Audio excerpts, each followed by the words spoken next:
तो 11th में जैसे पेपर्स है, जानते ही होंगे कि 5 पेपर पढ़ने हैं, जिसमें मेन जो है आपका अकाउंटेंसी है। क्या है? Accountancy. Accountancy in the sense कि जो बिजनेस ऑर्गेनाइजेशन है, बिजनेस ऑर्गेनाइजेशन है, तो बिजनेस ऑर्गेनाइजेशन जो होते हैं स्मॉल स्केल के होते हैं, मीडियम स्केल के होते हैं और लार्ज स्केल के होते हैं।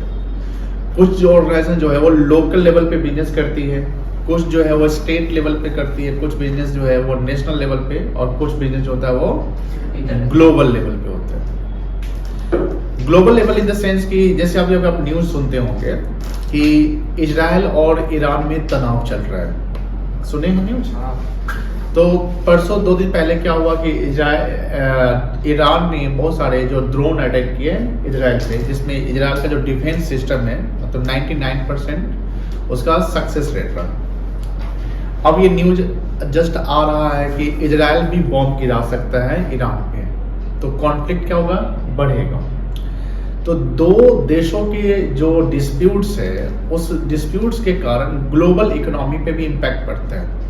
यूएस पे इम्पैक्ट पड़ता है, इंडिया पे इम्पैक्ट पड़ता है, या कोई भी कंट्री जो रिलेटेड है, क्योंकि जो इंडियन कंपनीज है वो इजराइल में भी बिजनेस कर रही है, ईरान में बिजनेस कर, अडानी कंपनी का नाम सुनते होंगे, अडानी।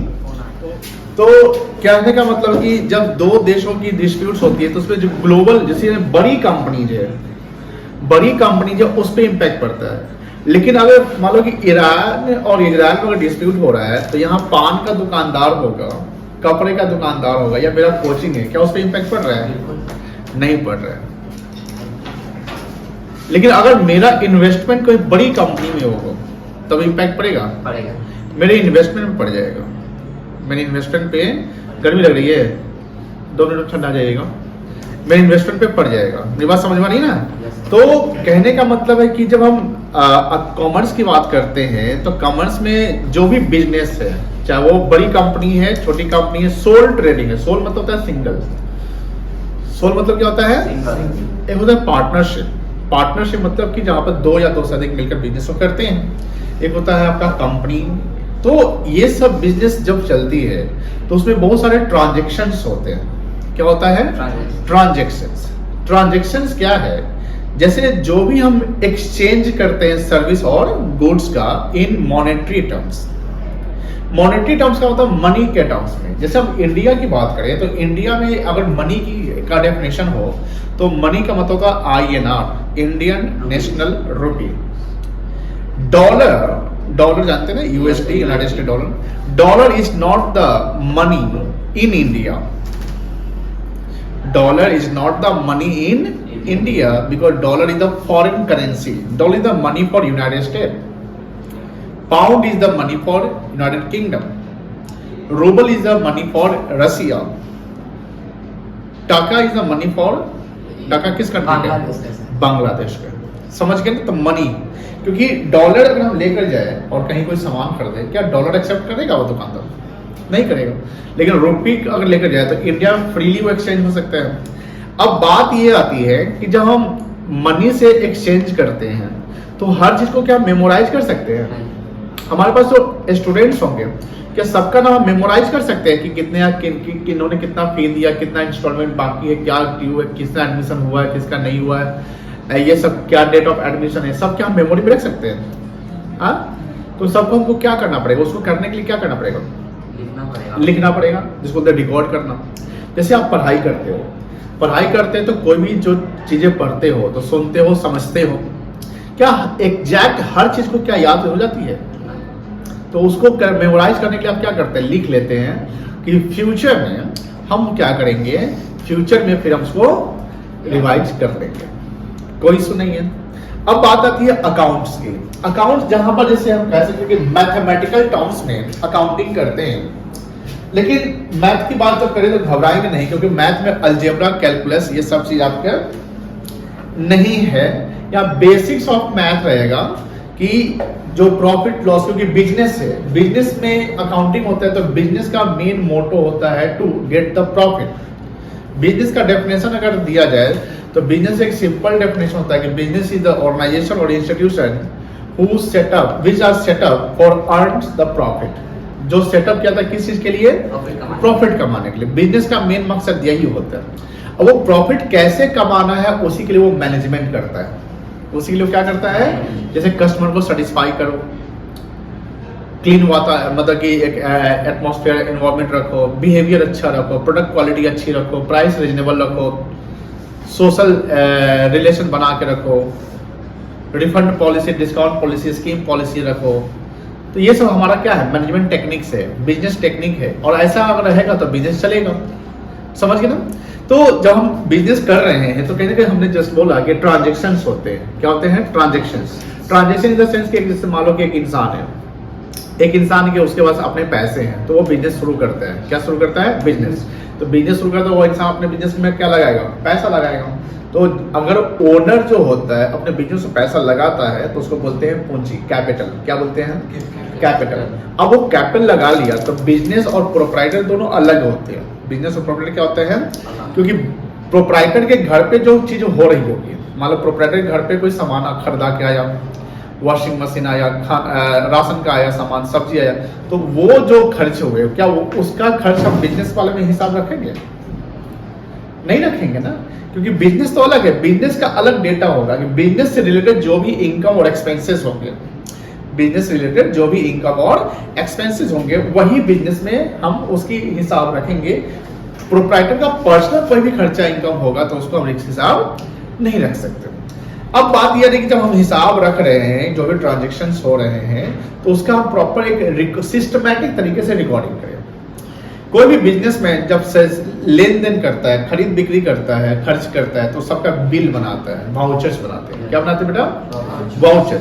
वाउचर क्यों बनाता होगा, बिकॉज रिकॉर्ड रखने के लिए एक एविडेंस का रोल प्ले करता है। एविडेंस मतलब सबूत कि फ्यूचर में अगर मान लो इनकम टैक्स डिपार्टमेंट आता है, जीएसटी डिपार्टमेंट आता है, गवर्नमेंट की कोई डिपार्टमेंट आती है, कोई मेरा पुराना कस्टमर आता है, कोई सप्लायर मेरा है, तो सबका जो भी ट्रांजेक्शन उसके साथ हुआ है या जो कोई अगर इंक्वायरी बैठता है तो मेरे पास एविडेंस के तौर पे क्या होगा, वाउचर होंगे।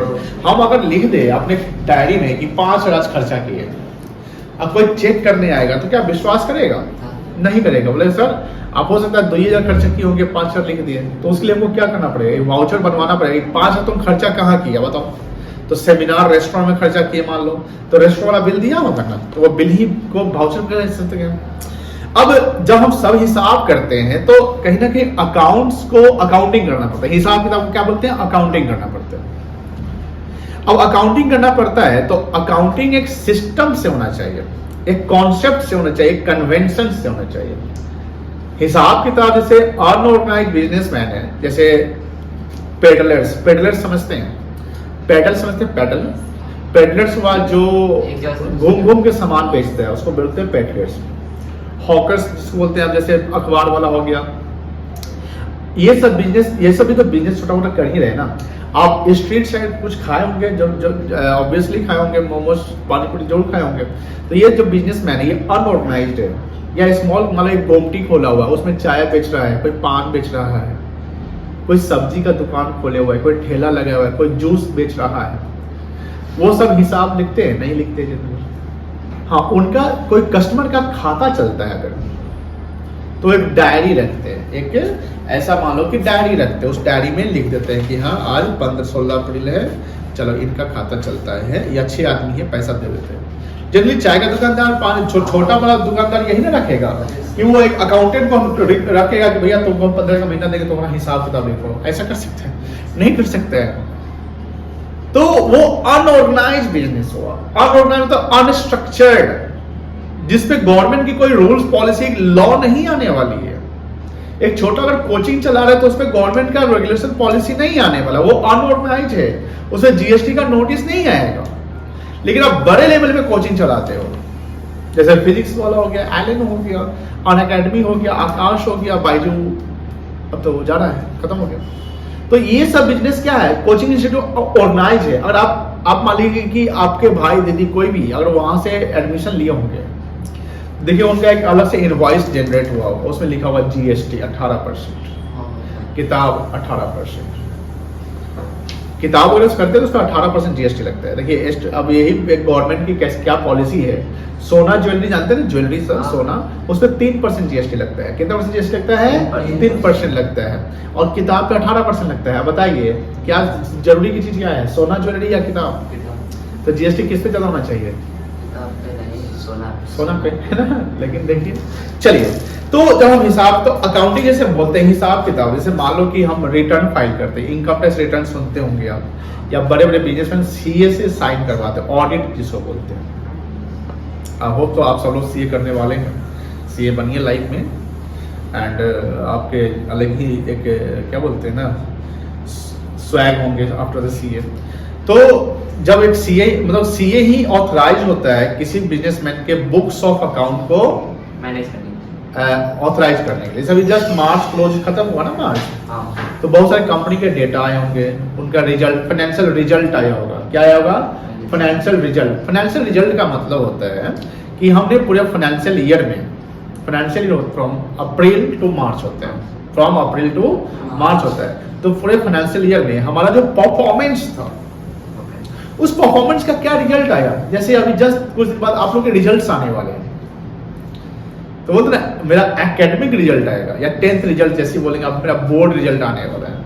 तो उसी बार कंपनी भी तो परफॉर्मेंस करती है। अब कंपनी परफॉर्मेंस या कोई भी ऑर्गेनाइजेशन परफॉर्मेंस करती है, तो उनके भी तो वो फाइनेंशियल परफॉर्मेंस कहलाया। क्या कहलाया?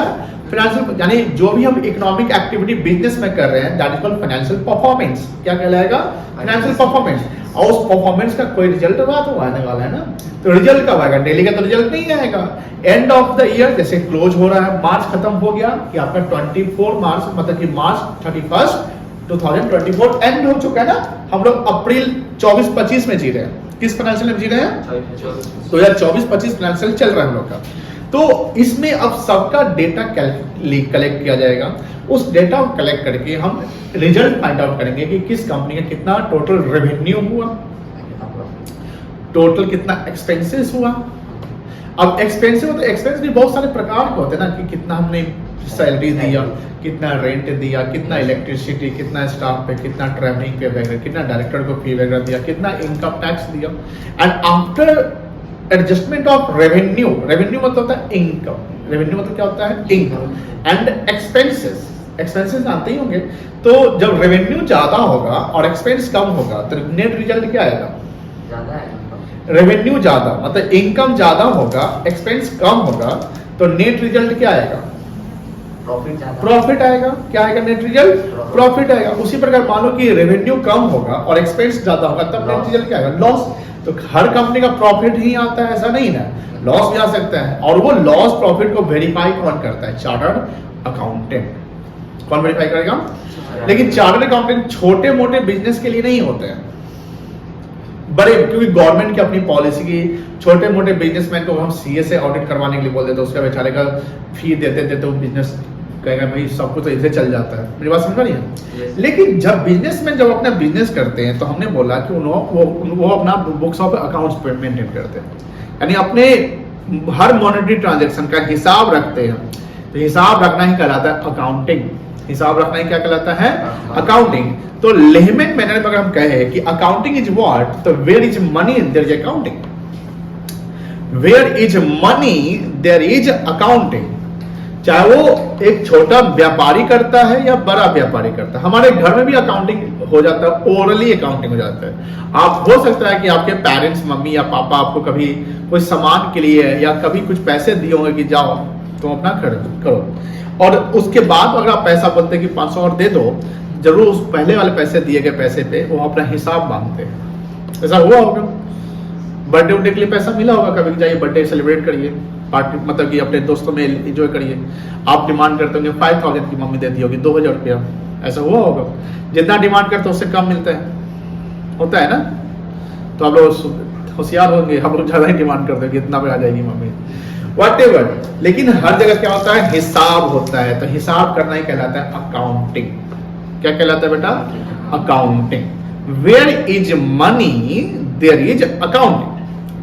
अब अकाउंटिंग ये तो हो गया, तो अकाउंटिंग का डेफिनेशन क्या है? तो अकाउंटिंग का डेफिनेशन हमने देखा है कि accounting is an art of recording, classifying, summarising Remember 3 words. Accounting is an art of recording, classifying and summarizing. These 3 words must be in sequence mode. First one recording, second one classifying and third one summarizing. We don't use the first word is summarizing. पहले हमको record करेंगे, फिर classify करेंगे, फिर summarise करेंगे. जैसे आप लोग जैसे स्कूल जाते होंगे, स्कूल बस से गए होंगे कभी? बस से गए. जब बस से गए तो उस बस में क्या एक ही क्लास की यानी एक ही स्टैंडर्ड के बच्चे उस बस में एंट्री करते हैं? नहीं, उसमें जूनियर सीनियर कोई भी होते हैं ना. बस तो ये लोकेलिटी से जाता है कि इस लोकेशन के बच्चे को इस बस नंबर पे जाना है ना. ऐसा जब बस आप स्कूल कैंपस में इन करते हो तो उसमें भी जो कैंपस में जो बच्चे होते हैं क्या एक ही क्लास के होते हैं? स्कूल के बच्चे होते हैं. उस कैंपस में डिफरेंट क्लास के बच्चे होते हैं, डिफरेंट स्टैंडर्ड के बच्चे होते हैं. लेकिन जब उनको आफ्टर द प्रेयर जो असेंबली होता है, आफ्टर दैट पीरियड्स जब टीचर या जो कोऑर्डिनेटर होते हैं, कोऑर्डिनेटर जानते हैं कौन होता है? कोऑर्डिनेटर किसको कहते हैं? हाँ, जो कोऑर्डिनेट करता है. जैसे कभी आप लोग का सेमिनार कोई फंक्शन हो गया होता है तो कोऑर्डिनेटर होता है, वो कोऑर्डिनेट मैनेजमेंट करता है, लिंक बनाता है. तो बोलता है कि बच्चों आप लोग अपने क्लास में जाओ. ऐसे होते हैं. तो अब देखो जितने भी बच्चे इन कर रहे हैं तो उसकी मान लो एंट्री हो रही है. हो सकता है कि कोई स्कूल में ना गेट कीपर जो होता है वो एंट्री भी करता है या बच्चा के आने का गार्जियन आता है तो एंट्री करता है. बच्चे का नहीं होता है. अच्छा छोड़, चलो मान लो नहीं होता है. लेकिन बड़ी बड़ी कंपनी जैसे कहीं मान लो कि जैसे गाड़ी गई, जैसे आप मॉल गए ना, गाड़ी से कभी मॉल गए तो सबका एंट्री होता है ना. वहाँ एंट्री हो गया तो अब वहाँ जैसे मान लो कि बच्चों की एंट्री हो गई, उसके बाद बच्चे अपने अपने क्लास में चले गए. उसी प्रकार जब बिजनेस चलता है तो बिजनेस में क्या पहले सेल्स ही होगा, पहले परचेज होगा. कुछ भी कभी भी हो सकता है. पहले सेल होगा, पहले परचेज होगा फिर सेल. लेकिन क्या परचेज जो उतना भी होगा सारा बिक जाएगा तभी हम फिर दोबारा परचेज करेंगे. कुछ सामान रखेंगे ना, जिसको बोलते हैं स्टॉक रखना. क्या रखना? तो मेरा कहने का मतलब है कि बिजनेस में जो ट्रांजैक्शंस होते हैं ना वो कभी होते हैं, वो डे बाय डे होते हैं. आज ये हो गया, कल ये हो गया, परसों. तो जैसे जैसे ट्रांजैक्शंस होंगे उसको आपको रिकॉर्ड कर लेना है. क्या करना है? रिकॉर्ड मतलब लिख लेना है. क्या करना? लिख लेना है. रिकॉर्डिंग. अब उसको लिखने के बाद अब बताओ परचेज वाले आइटम को परचेज में डाल दो, सेल्स वाले आइटम को सेल्स में डाल दो, क्या बैंक में जो भी ट्रांजैक्शन बैंक से रिलेटेड हुआ बैंक वाले में डाल दो. यानी हम क्लासिफाई कर रहे हैं. क्या कर रहे हैं? क्लासिफिकेशन कर रहे हैं. क्लासिफिकेशन इन द सेंस कि जो जिस नेचर का है उसको उस नेचर में डाल दो. अकाउंटिंग का यही कॉन्सेप्ट है. अगर सर हम सबको मिक्स कर दे, अब जब कभी कोई डेटा फाइंड आउट करना पड़े तो क्या फाइंड आउट कर पाएंगे? नहीं कर पाएंगे. तो उसके लिए हमको क्लासिफिकेशन मतलब परचेज वाला. हम जैसे यहाँ परचेज वाला है तो हम परचेज वाला नहीं ढूंढेंगे. हमको परचेज का कोई वाउचर चाहिए तो परचेज वाला सेक्शन में जाएंगे. हमको सैलरी वाला वाउचर चाहिए तो सैलरी वाले सेक्शन में जाएंगे. बैंक वाला चाहिए तो बैंक वाले सेक्शन में. तो क्लासिफिकेशन होता है. Accounting art of recording, classifying and summarising. Summary तैयार करना. अपन interpreting data. Interpreting means the statement, the language must be understandable, readable. अब जो चीज हम लिखे वो आपको समझे में नहीं आए तो क्या अंडरस्टैंडेबल, रीजनेबल होगा? नहीं ना होगा. बोलिए हाँ या ना.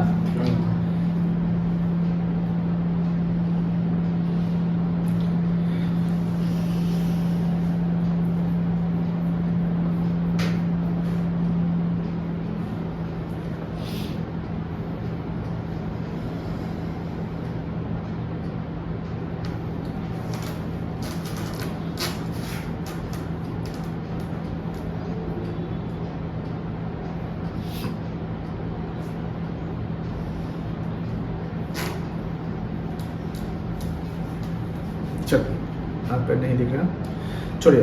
तो data must be understandable. Data means the information. Data means what? Information. जैसे मान लो कि जैसे ये आईपैड है तो क्या इसमें डेटा होगा? इसी डेटा के सारे तो हम कोई काम कर रहे हैं. मोबाइल में डेटा होता है. डेटा समझते हैं इंफॉर्मेशन जो उसमें है.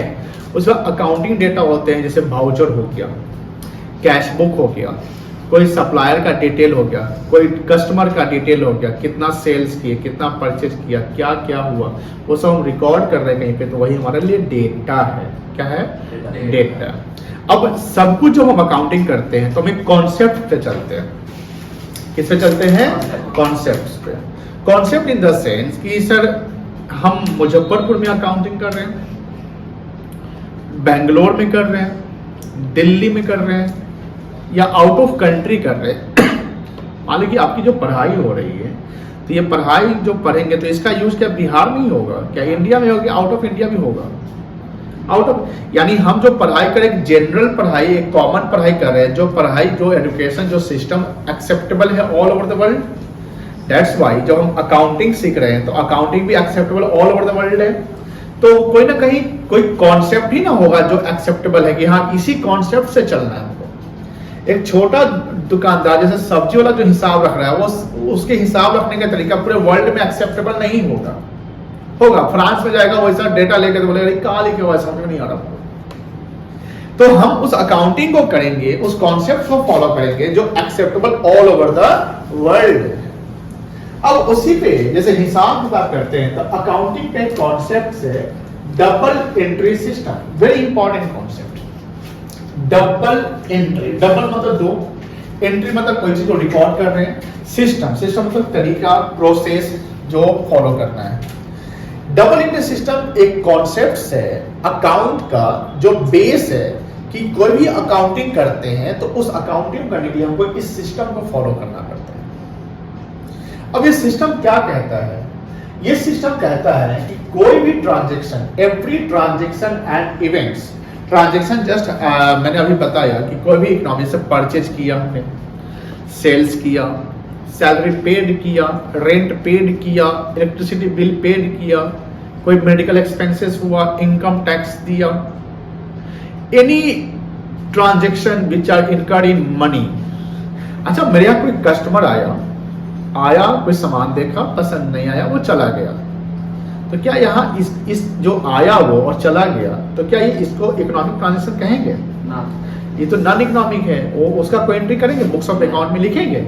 नहीं लिखेंगे। लेकिन वो आया और उस पर हमने कुछ खर्च कर दिया, मान लो कि गर्मी के समय हमने उसको रस ना पिलाया या कोल्ड ड्रिंक्स या कुछ भी पिला दिया। कस्टमर आते तो ये सब करना चाहिए ना, करना चाहिए। तो मान लो कि उसके क्या फिर नहीं खरीदा, तो क्या वहां पर जो मेरी खर्च हुई क्या उसकी अकाउंटिंग करेंगे? एकदम करेंगे। मनी इन्वॉल्व हो गया तो अकाउंटिंग करेंगे। तो अकाउंटिंग करने के लिए हमें एक सिस्टम को फॉलो करना है, जिस सिस्टम का नाम क्या बेटा? Double entry system. Double entry system कहता है every transactions and events is the result. जैसे आप 10th तक पढ़ाई किए, एक इवेंट होने वाला है, 15 मई है डेट थोड़ी ऑफिशियल थोड़ी है। टेंटेटिव डेट क्या होता है? वही 30 अप्रैल या 15 मान लो मई के स्टार्टिंग में, तो दैट इज द वो आपका इवेंट होगा जिस दिन आपका रिजल्ट आएगा, है ना। चलिए, all the best from my side. Every transaction event has its 2 equal impacts. कोई भी ट्रांजैक्शन या इवेंट के 2 इंपैक्ट होंगे, दोनों बराबर। अगर 100 रुपए की एंट्री कर रहे हैं तो 100 रुपए का एंट्री 2 जगह होगा। एक को बोलते हैं डेबिट, एक को क्या बोलते हैं? अब दूसरे को बोलेंगे क्रेडिट, डेबिट क्रेडिट। अब ये डेबिट क्रेडिट जो है आपको जिंदगी भर यही यूज करना है, क्योंकि आपका कैरियर अकाउंटिंग फील्ड में ही जाएगा। आप फ्यूचर में चार्टर्ड अकाउंटेंट बनोगे तो वहां पर जो भी करोगे तो वहां डेबिट क्रेडिट पे ही काम चलेगा आपका। तो डेबिट को हम शॉर्ट में डीआर लिखते हैं। यहाँ डॉक्टर मत पढ़िएगा, डीआर स्टैंड फॉर। आप बायोलॉजी लेते तो डीआर को डॉक्टर पढ़ लेते, आपने कॉमर्स लिया तो डीआर को क्या पढ़ेंगे आप? डीआर को डेबिट पढ़ेंगे एंड सीआर को क्रेडिट पढ़ेंगे। यहाँ क्रेडिट के 2 अलग अलग टर्म्स मिलेंगे। कहीं क्रेडिट को उधार कहा जाता है, कहीं क्रेडिट को उधार नहीं कहा जाता है। बस क्रेडिट अकाउंटिंग प्रोनाउंसिएशन है जहां पर प्रोनाउंस करते हैं कि हाँ ये जो ट्रांजैक्शन इसको क्रेडिट करेंगे, इसको डेबिट करेंगे। क्या डेबिट करेंगे, क्या क्रेडिट करेंगे, उसके रूल्स है, जो रूल्स हमको फर्दर क्लास में डिस्कस करेंगे। अब जैसे आप जब पढ़ाई कर रहे हो तो मैं आप लोगों से एक चीज कहना चाहता हूं कि कुछ भी तुम सीख रहे हो ना, तो मन में, अपने मन में एक सवाल रखना कि सर से हमको सवाल करना है। जब तुम सवाल करोगे, पूछोगे, तो तुम में एक इंटरेस्ट आएगा और जल्दी जल्दी सीखोगे। आप चुपचाप सुनते चले जाओगे तो फिर वो क्या होगा ना, बोरिंग टाइप का लगेगा और वो फिर कब सीखोगे। तो सवाल करना, जैसे मान लो सर डेबिट क्रेडिट, इसका थोड़ा हिस्ट्री बताइए ना मुझे।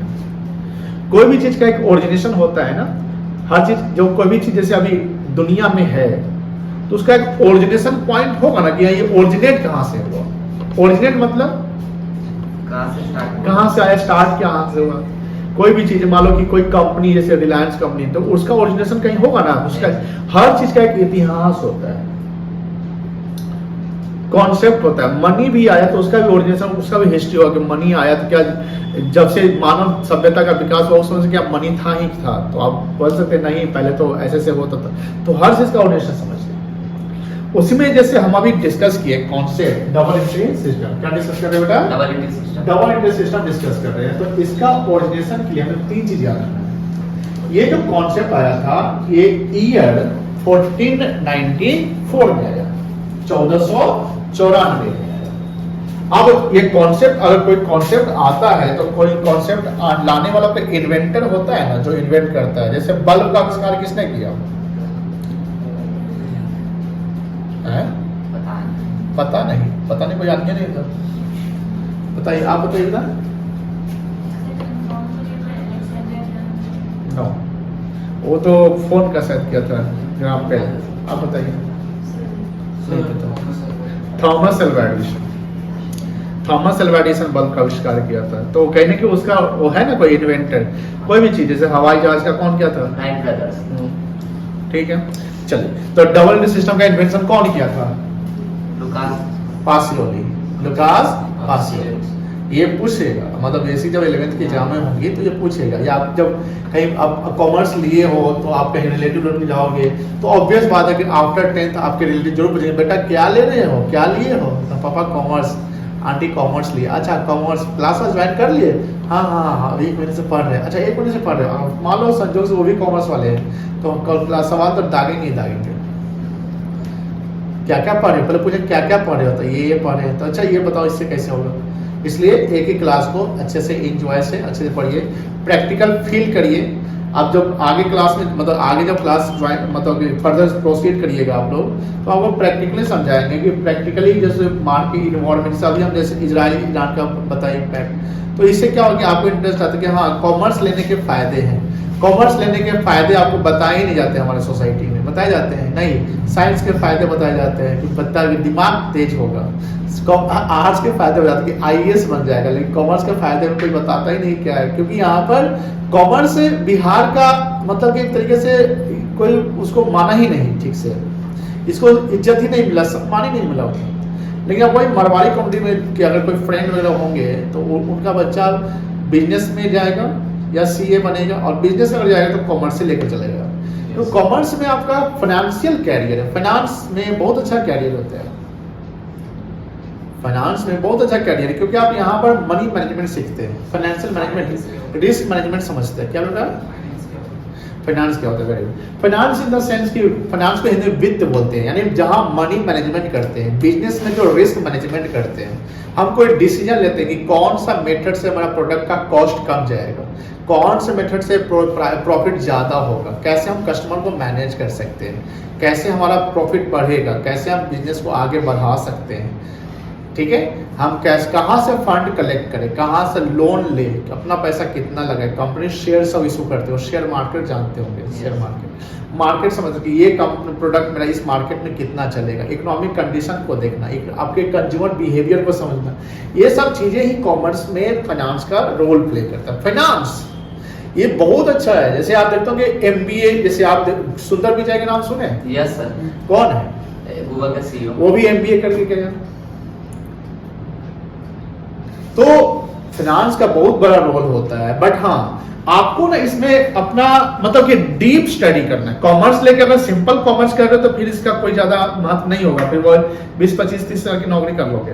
लेकिन इसमें डीप स्टडी करोगे तो अच्छा कैरियर है। हम इतना अच्छा करें कि आपके फ्रेंड कोई साइंस ले और आप कॉमर्स में या आप ऐसा सेक्टर पढ़ रहे तो ऑब्वियसली आप उससे ज्यादा क्वालिफाइड रहेंगे फाइनेंशियली समझते हैं ना, इकोनॉमिकली मतलब कि आप ज्यादा रहेंगे। चलिए, तो इसका हम क्या बोले कि ये सिस्टम कब आया था? 1494 में। कौन लाया? लुकास पासियोली। किस कंट्री में ओरिजिनेट हुआ? इटली में। ये बिजनेसमैन थे, मतलब छोटे मोटे व्यापारी थे। तो ये जब हिसाब किताब रखते तो इनको हिसाब किताब रखने जैसे नहीं होता कि थॉमस अल्वा एडिसन बल्ब का आविष्कार किया तो उसके माइंड में कुछ देखो, जब प्रॉब्लम होता है तभी उसका सॉल्यूशन ढूंढना जाता है और तभी कोई आविष्कार होता है। जैसे वैक्सीन, कोरोना वैक्सीन आया तो वो जब कोविड प्रॉब्लम क्रिएट हुआ तब तो उसका रिजल्ट आया, जाने के। तो सिंपल सी बात है, हमारे आपके लाइफ में जब प्रॉब्लम होगा ना तब सॉल्यूशन ढूंढने जाएगा, उसके पहले तो वहां दिमाग जाएगा ही नहीं, जाएगा। या कोई अगर नया इन्वेंट कर दिया तब अरे हाँ ये भी हो सकता है। जब फोन नहीं हुआ करता था तो लोग सोचा ही नहीं हुआ कि ऐसा भी सिस्टम होगा। आज यूपीआई से एटीएम में कैश डिपॉजिट भी होता है, हो सकता है। यूपीआई के थ्रू एटीएम मशीन से कैश आपके पास, मतलब कैश का बैंक जाने की अब जरूरत नहीं है। लेकिन पहले कभी सोचा था कि ऐसा हो सकता है? पहले कभी सोचा कि मनी यूपीआई से ट्रांसफर हो जाएगा, स्कैन करेंगे सब कुछ आ जाएगा। आज पीडीएफ डेटा। तो हम कह सकते हैं कि जब हमारे लाइफ में, इकोनॉमी में, वर्ल्ड में कोई प्रॉब्लम होता है तो उसका सॉल्यूशन ढूंढा जाता है। जैसे परमाणु बम भी ढूंढा गया, कोई ड्रोन भी ढूंढा गया, कुछ भी चीज है। तो उसी प्रकार जो लुकास पासियोली थे, छोटे मोटे व्यापारी थे। तो व्यापारी थे तो इनके लाइफ में हिसाब किताब में प्रॉब्लम्स होती थी कि कैसे करें, बहुत प्रॉब्लम थी। तो वो रिसर्च करते, तो पहले वो सिंगल एंट्री सिस्टम फॉलो करते थे। अब पूछिएगा सर सिंगल एंट्री सिस्टम क्या होता है? सिंगल एंट्री सिस्टम मतलब कि हम एक डायरी या कॉपी में कंप्लीट अकाउंट का इंफॉर्मेशन नहीं लिखते हैं, मतलब कि जो चीजें हो रही है लेमन मैनर में हम हिसाब रखते हैं, जिसका कंप्लीट डेटा मेरे पास नहीं होता। और डबल एंट्री वही किया कि सिस्टमैटिक तरीके से। तो उन्होंने जब प्रॉब्लम फेस किया, तो जब इंसान को प्रॉब्लम फेस होता है तो आपके पास दो ही उपाय है, या तो प्रॉब्लम का सामना करके समाधान ढूंढो, या भाग जाओ वहां से। मुसीबत जब रास्ते में आएगी तो क्या करिएगा? सामने कोई कुत्ता या भूख रहा है तो क्या करोगे? जाएंगे साथ में जाओगे, आगे जाएंगे या उसको हटाओगे, साइड से हटाओगे। रास्ते में मान लो कि ये कोई ईंट है, जैसे आप बाइक से या साइकिल से जा रहे हैं, रास्ते में ईंट है तो क्या करोगे? साइकिल से बगल से निकाल लोगे। सब लोग यही करोगे। एक कोई समझदार जरूर होगा, बोलेगा भाई हम तो बगल से निकाले। मान लो कोई फैमिली गया, कोई चाहे कोई ऐसे गई, उसी पे ईंटा पे गई, उसकी चक्के गई तो गिर सकते हैं। तो आप साइकिल बाइक रोक के क्या करते हैं? ईंटा को हटा के साइड कर सकते हैं ना। तो वही लाइफ में है कि हम, कुछ लोग लाइफ में प्रॉब्लम को फेस करके सॉल्यूशन ढूंढने की कोशिश करते हैं, कोई लोग प्रॉब्लम को दरकिनार करके आगे बढ़ते हैं, और कोई लोग प्रॉब्लम के साथ चलते हैं कि चल प्रॉब्लम तेरे साथ हम चलेंगे, हमेशा रास्ते में जो ईंटा आएगा उसी में चढ़ा के निकल जाएंगे। चलिए, तो इनके साथ में प्रॉब्लम आया तो वही समाधान ढूंढे। ऐसा नहीं कि एक रात सोचे, मतलब कि सपना देखे और कल सुबह रिजल्ट आ गया। ऐसा हो सकता है क्या? ऐसा होता तो सब गॉडी टाइप का हो जाता है कि सबके पास रिजल्ट है। तो बहुत सारे मेहनत किए। जैसे हम लोग रिसर्च डेवलपमेंट करते हैं ना, रिसर्च डेवलपमेंट R&D कहते हैं शॉर्ट में। क्या कहते हैं? R&D, ये ध्यान रखिएगा। लाइफ में सक्सेस होना है तो R&D करो। लाइफ में सक्सेस होना है तो क्या करो? R&D, रिसर्च एंड डेवलपमेंट करो। क्योंकि कोई भी चीज में अगर रिसर्च एंड डेवलपमेंट कर लिए और वो मतलब कि उसका रिजल्ट आपको मिल गया तो कहीं ना कहीं आप कामयाब कहलाएंगे, बिकॉज आपने रिसर्च करके रिजल्ट को फाइंड आउट किया। फाइंडिंग्स, कोई भी चीज, नया चीज, आप उसके इनोवेटर कहलाएंगे। हमने रिसर्च किया। रिसर्च सिर्फ साइंस में नहीं होता है कि साइंटिस्ट लोग रिसर्च करते हैं कि दो केमिकल मिला के नया रिजल्ट दिया, नहीं। रिसर्च कॉमर्स में भी होता है, फाइनेंस में भी होता है। क्या रिसर्च होता है? आप कोई नया टेक्निक जनरेट की है, कोई नया टेक्निक ढूंढी है जिससे कंपनी को फायदा खूब सारा हो, ये भी तो रिसर्च है। रिसर्च में ये भी है कि समाधान कैसे, इसे मैनेजमेंट कैसे करें, इसमें क्या आइडिया हम ला सकते हैं, क्या प्रिंसिपल ला सकते हैं जिससे बिजनेस को फायदा हो सकता है। तो यही R&D है। तो इन्होंने भी रिसर्च किया और रिसर्च करने के बाद इन्होंने एक डेबिट क्रेडिट कॉन्सेप्ट को लाया। डेबिट डेबिटो वर्ड से बना है, क्रेडिट क्रेडिटो वर्ड से बना है। और इन्होंने बोला कि हर ट्रांजैक्शन जो भी हमारे बिजनेस में होते हैं या इवेंट होते हैं उसके हम दो इम्पैक्ट डालेंगे। कितने इम्पैक्ट डालेंगे? दो, एक डेबिट और एक क्रेडिट डालेंगे। दोनों के जो इम्पैक्ट होंगे वह इक्वल होंगे। क्या होंगे बेटा? इक्वल होंगे, यानी इक्वल वैल्यू ऑफ अमाउंट होंगे। कोई दिक्कत नहीं है, क्लियर है ना? अब उसके बाद एक कॉन्सेप्ट है fundamental. Fundamental in the sense की फाउंडेशन, यानी if we doing accounting we have to create a foundation कि हाँ ये एजम्पशंस है, इसको फॉलो करने ही करने। जैसे आप जब कोचिंग आते हो या स्कूल जाते होगे तो सुबह सुबह आप कुछ डेली के रूटीन जो मस्ट फॉलो करते रहोगे। ऐसा हुआ होगा डेली का रूटीन, जैसे कपड़ा में आयरन करना है स्कूल ड्रेस में। मैम अगर स्कूल ड्रेस में कभी यूनिफॉर्म में आयरन नहीं रहा तो मैम डांटी होगी। ऐसा हुआ होगा कभी? कभी हुआ आप लोग के साथ? कभी नहीं हुआ? बिना आयरन का यूनिफॉर्म पहन कभी नहीं गए? रोज जाते थे आयरन करके ना, मतलब जब मम्मी करती आप, तो यही हुआ फंडामेंटल अकाउंटिंग प्रिंसिपल, मतलब आपने अपने लाइफ के एक फंडामेंटल को हमेशा फॉलो करते हैं, कभी फेल नहीं हुए। टाइमली हम स्कूल बस जहां पर आती है तो वहां पर हम टाइमली खड़े थे हमेशा। कंसिस्टेंट होना, कंसिस्टेंसी, कंसिस्टेंसी मतलब निरंतरता, कि हम ऑन टाइम सेम तरीके के सिस्टम को फॉलो कर रहे हैं। तो अकाउंटिंग के लिए भी 3 एजम्पशंस माने गए, fundamental accounting assumptions. The first one is consistency. Consistency means निरंतरता, regularity. If you are regular in any field then you become expert. आप किसी फील्ड में रेगुलर रहिएगा तो एक्सपर्ट बन जाइएगा। एक रस्सी, कुआं कभी देखे आप लोग? कुआं गांव सब में गया कुआं, तो कुआं से पानी निकाले आप लोग बचपन में, ऐसा कुछ हुआ है? तो निकालते होंगे तो रस्सी से घिसते होंगे, तो देखते होंगे जिस पत्थर पर रहता है, मतलब पत्थर से निकलता है, तो वो पत्थर भी वो हो जाता है ना, कटने लगता है। एक रस्सी क्या एक बार में उस पत्थर को काट सकती है? नहीं काट सकते, लेकिन बार बार रस्सी को हम वहीं पे करें तो पत्थर कट सकते हैं ना। क्या मतलब कहता है? मतलब कि कोई भी काम जो है ना टफ नहीं होता है। दुनिया में कोई भी काम टफ नहीं है। टफ हमारी सोच बना देती है, कि हम सोचते तो वो टफ हो जाती है और हम सोचते तो वो इजी हो जाती है। डिपेंड करता है आपके अप्रोच और आपके प्रैक्टिस पे। अगर हम रेगुलर प्रैक्टिस, जैसे नहीं कहावत है, practice makes a man perfect. अगर आप प्रैक्टिस करेंगे तो कोई भी चीज टफ नहीं होगा। प्रैक्टिस करिए, आप प्रैक्टिस करेंगे, रेगुलर रहेंगे, आप सीए क्या तो यूपीएससी क्रैक कर सकते हैं, आप कमिश्नर, इनकम टैक्स कमिश्नर बन सकते हैं। लाइफ में बड़ा टारगेट रखो कि हमको सीए भी बनना है, यूपीएससी भी करना है। जैसे ये बंदा, एक अंकित अग्रवाल दिख रहा है ना, वो ये 84% का है ना, ये सीबीएसई बोर्ड एक बार कोविड में ऐसे दे दिया था नंबर, याद होगा। तो ये बच्चा 95% टाइप का है, बट सेंट जेवियर्स का है उसको, लेकिन ड्यू टू कोविड इसको एवरेज कर दिया था। अंकित अक्षत, ये अक्षत अग्रवाल एमबीए कर रहा है और ये अंकित अग्रवाल 2020 बैच का है, 2020 बैच का है। CA final year, CA final year में ही लड़का है, समझे? देखिए फोटो दिखाता हूँ। अब इसका क्या कॉन्सेप्ट है? ये कंसिस्टेंट रहा अपने लाइफ में। क्या रहा? कंसिस्टेंट और मेहनती और प्रैक्टिस, क्योंकि प्रैक्टिस जब करेगा तो लाइफ में। यही कहाँ गया अंकित? अच्छा, ये तो एक पार्टी में का है, हल्दीराम का। ये अंकित इधर है, यहाँ अंकित है, ये अक्षत है, ये भी ये सीए इंटरमीडिएट में है, ये सीए इंटरमीडिएट में है।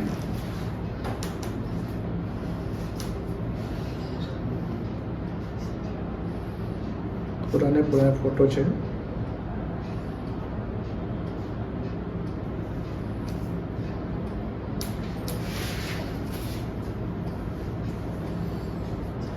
मोबाइल में होंगे तो कभी दिखा देंगे। तो कहने का मतलब क्या है? कंसिस्टेंसी मतलब क्या हुआ? प्रैक्टिस करते रहिए, हर चीज क्या हो जाएगा? इजी हो जाएगा। दूसरा है एक्रूअल। एक्रूअल बिजनेस में क्या होता है कि जो भी, जैसे बिजनेस में ट्रांजेक्शन सिर्फ कैश में होते हैं कि उधार में भी होते हैं? उधार को हम क्रेडिट बोलते हैं। क्या बोलते हैं? तो कैश और क्रेडिट दोनों में ट्रांजेक्शन होते हैं। तो जिस साल का जो ट्रांजेक्शन होगा उसको उसी साल हम रिकॉर्ड करते हैं। एंड थर्ड है गोइंग कंसर्न। गोइंग कंसर्न का मतलब जब बिजनेस हम शुरू करते हैं तो किस पर्पज से? बंद करने के लिए कि चालू रखने के लिए? तो गोइंग मतलब क्या होता है? चलते चले जाना। टाटा कंपनी का फाउंडर कौन, बता सकते हैं आप? आपका नाम क्या बेटा? प्रज्ञा ना? तान्या। टाटा कंपनी का फाउंडर का नाम? नो। रिलायंस कंपनी का आप बता सकते हैं? कल बताए थे कौन? अंबानी। अब बोले आकाश अंबानी तो नहीं, नो, धीरू भाई अंबानी। अब धीरू भाई अंबानी कहाँ है अभी? है ना? रिलायंस कहाँ है अभी? मतलब जब हम कंपनी सेटअप करते हैं कोई ऑर्गेनाइजेशन, तो इस पर्पज से कि हमारा बिजनेस चलता चला जाए। Going concern. Concern means organisation, entity. Concern मतलब क्या हुआ? ऑर्गेनाइजेशन और एंटिटी। गोइंग मतलब चलते चले। अनलेस कोई इलीगल एक्टिविटी ना हो, अनलेस कोई हेवी लॉसेस नहीं हो, तो बिजनेस चलेगा, चलता चला जाएगा। और जब बिजनेस चला जाएगा तो मान लो जैसे हम 10 साल से बिजनेस कर रहे हैं, तो 10 साल का हिसाब एक बार ही करेंगे कि साल भर साल हर साल का हिसाब रखना पड़ेगा? हर साल का हमको प्रॉफिट लॉस निकालना पड़ेगा ना। जैसे आप 12th में आ गए तो 11th का एग्जाम होगा, 12th का एग्जाम, मतलब हर साल, तो रिजल्ट हमको हर साल फाइंड आउट करना है, कोई दिक्कत नहीं है। यहां तक समझ गए। अब बात ये आती है इंडिया में जो अकाउंटिंग होते हैं, तो अकाउंटिंग ईयर क्या होते हैं, क्या साल माना जाता है?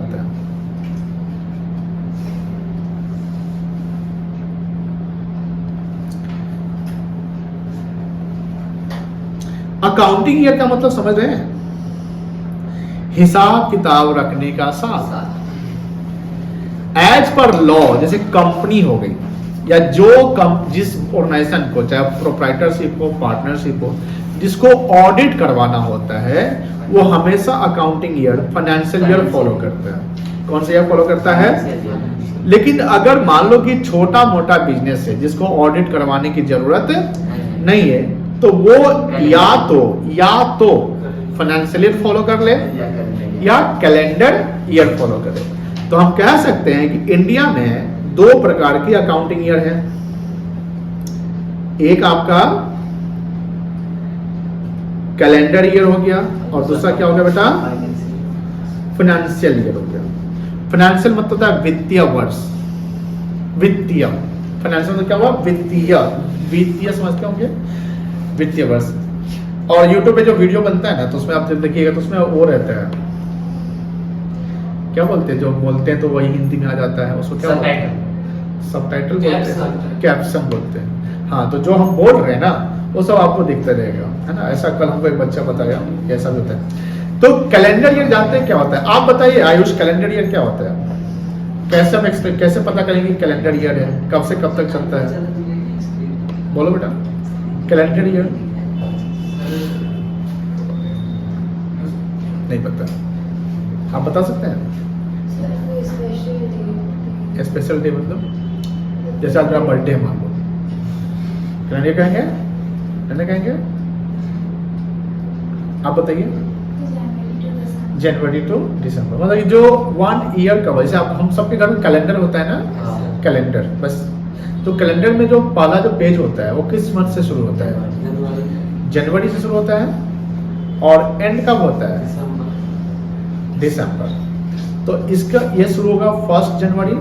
अभी कौन सा कैलेंडर ईयर चल रहा है बता सकते हैं? 2024 चल रहा है ना। तो पहला दिन इसका क्या कहलाएगा? 1 जनवरी 24। और एंडिंग डेट क्या कहलाएगा? 31 क्या, मार्च की दिसंबर?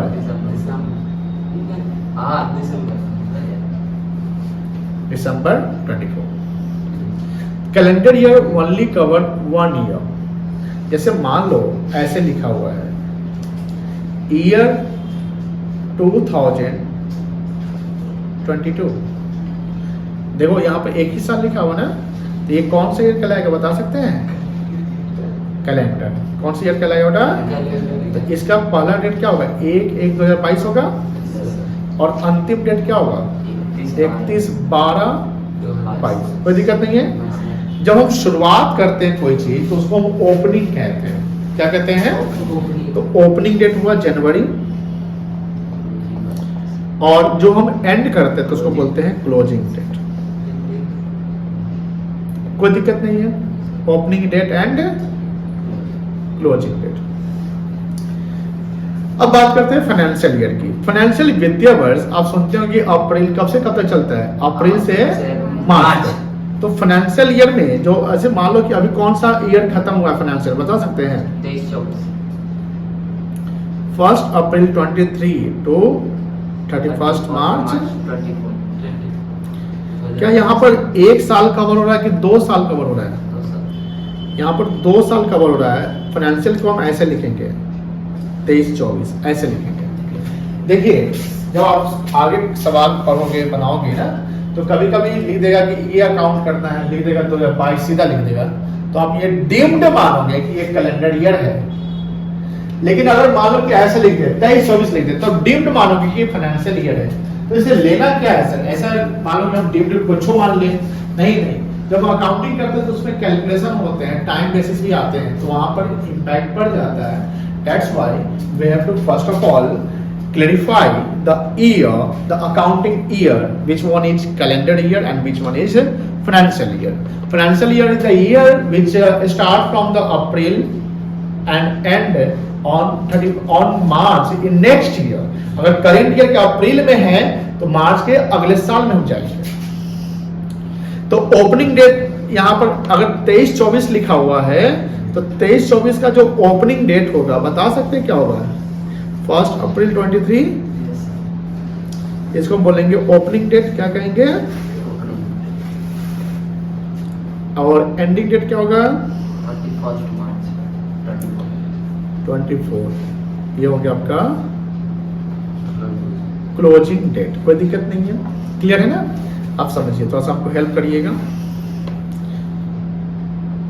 मान लो लिखा हुआ 2019, कौन सा ईयर है? कैलेंडर की फाइनेंशियल है, कैलेंडर है ना, क्योंकि एक साल है। अब मान लो कि 2018-19 लिखा हुआ है, ये कौन सा ईयर है? फाइनेंशियल ईयर है, कोई दिक्कत नहीं है। अब सपोज कि ये लैंग्वेज लिखा हुआ है ईयर एंडेड, एंडेड मतलब खत्म, 31 दिसंबर 24। बताइए कौन सा ईयर है? 24 नहीं, कैलेंडर की फाइनेंशियल बताइए। कैलेंडर की फाइनेंशियल कैलेंडर है। कैसे कैलेंडर? दिसंबर में खत्म हो दिसंबर में खत्म हो रहा है। तो अब लैंग्वेज ऐसे भी मिल सकता है आप लोग को, कोई दिक्कत नहीं है। अब मान लो लिखा हुआ है ईयर एंडेड 31 मार्च 24, ये कौन सा ईयर है? अब हमारा एक सवाल आएगा, बताओ यहाँ पर एवरी को देखा, इसमें ओपनिंग डेट क्या है? 1 जनवरी 24। 1/1/24, क्योंकि ईयर एंड का बोला है 31 दिसंबर 24 को। तो शुरुआत क्या होगा इसका? 1/1 यानी स्टार्ट जो हुआ होगा 1/1/24 को हुआ होगा, कोई दिक्कत नहीं है। उसी में बता इसका ओपनिंग डेट क्या होगा? 1/4/23। कैसे? क्योंकि 24 मार्च 24 में खत्म हो रहा है, तो स्टार्ट कब हुआ होगा? अप्रैल 2023 में। समझ गए ना? अब मतलब मैं पूछूं अभी आपसे कि जो हमारी क्लास चल रही है, आज तारीख क्या है? 16 अप्रैल है ना? 16 अप्रैल 2024 है। तो बताइए आयुष, आप बताइए करेंट फाइनेंशियल ईयर क्या चल रहा है हम लोग का? आज बताइए, अभी मतलब कि अभी क्या चल रहा है, कौन सा ईयर चल रहा है, कौन सा फाइनेंशियल ईयर चल रहा है? सॉरी, फिर से बोलिए। फाइनेंशियल ईयर, हाँ, कौन सा फाइनेंशियल चल रहा है? 2024 to 2025। वेरी गुड, 24-25 चल रहा है ना, फिर कोई दिक्कत नहीं है, क्योंकि हम अप्रैल में जी रहे हैं ना। और अगर मैं पूछूं आपसे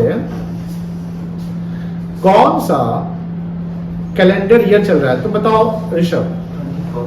नहीं, ये ऋषभ बोलेगा। कौन सा कैलेंडर ईयर चल रहा है? 24, कोई दिक्कत नहीं है। तो ईयर समझ गए ना, ईयर बहुत जरूरी है। अगर हम ईयर को कमांड नहीं कर पाते हैं तो फिर हम आगे थोड़ा सा गलत होगा, क्योंकि डेट, क्योंकि देखो अकाउंटिंग होते हैं, ट्रांजेक्शन होते हैं, उसमें डेट मेंशन होते हैं। तो डेट इज ऑल्सो इम्पोर्टेंट कि हाँ किस डेट को क्या हुआ। और जब डेट ही पता नहीं है तो कोई भी एविडेंस को हम प्रॉपर एक्सट्रैक्ट नहीं कर सकते। एक्सट्रैक्ट मतलब निकालना, एक्सट्रैक्ट मतलब क्या होता है? निकालना। कोई दिक्कत नहीं है, इसको नोट कर सकते हैं ना? नोट करिए आप।